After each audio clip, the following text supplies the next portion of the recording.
Hello everyone. In this video, we'll go through a step-by-step process using Tableau to create and customize dimension filters.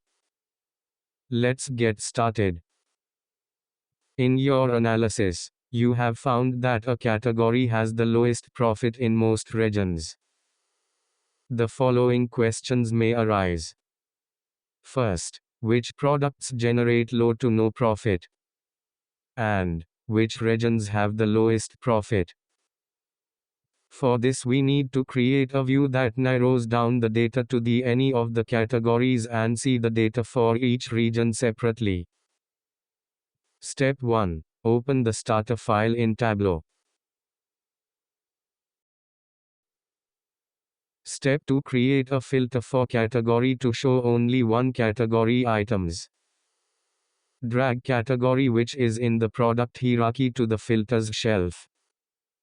On the General tab, let's select Furniture category and clear Office Supplies and Technology, and then click OK. Step 3. To create a filter for region and display it as a single value list. Drag region from the data pane to the filters shelf. On the General tab, select All to include all items, and then click OK. On the filters shelf, click the drop-down arrow next to the region filter, and select Show Filter. Display the drop-down menu for the region filter card and select Single Value List.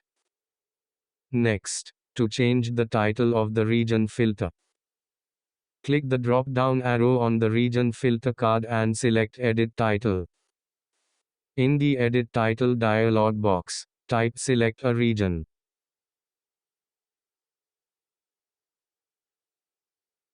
And click OK.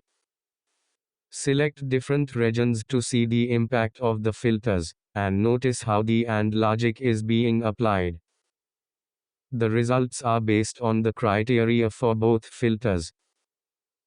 Feel free to explore further and create insightful visualizations with your updated data. If you have any questions, please leave them in the comments below.